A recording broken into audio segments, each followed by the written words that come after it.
Good morning. Service.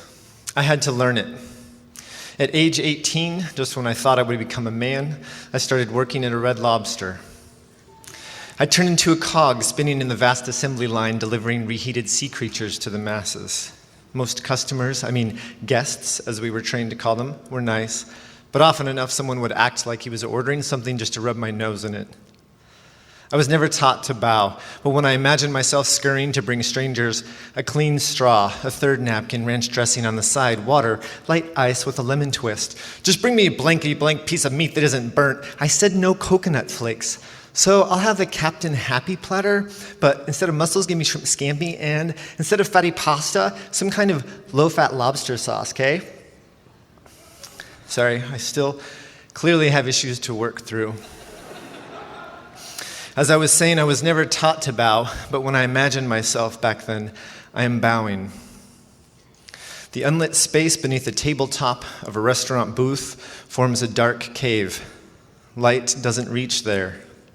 On my hands and knees, I hesitate before the task of cleaning it, scared of what I can't see, old gum, dried crab chunks, bread still damp with the slobber of a rabid toddler, discarded tissues used to wipe away you don't want to know what. I enter the cave. I emerge transformed. Or at the very least, my ego is now slimmer. After Red Lobster, I moved up the ladder to finer restaurants where the clients wielded much classier forms of mistreatment. Once one has acquired an impressive personal income, one may learn how to not meet a servant's gaze with a certain subtle sophistication. I sometimes felt I was worth a little less if they disliked the wine I poured for them. Once, I was positive this trust fund punk dropped his napkin just to watch me pick it up. To earn each tip, I had to swallow my pride, smiling. And that is why I am grateful for the ways a decade of serving changed me, by working some Christ into me, listening to others, attending to others, cleaning up after others. It all taught me minor but vital lessons in humility. And yet, I still know so little about true humility. Yes, I had to wash dirty plates, but I was a worker getting paid. That exchange was just, and it made sense.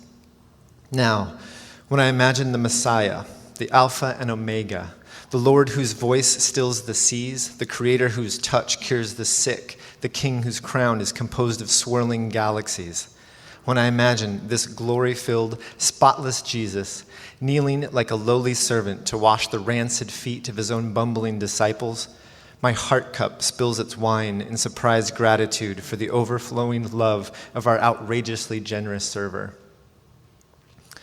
Imago Dei, let us worship together in humble gratitude. Worship the great God whose love inclines his face to ours.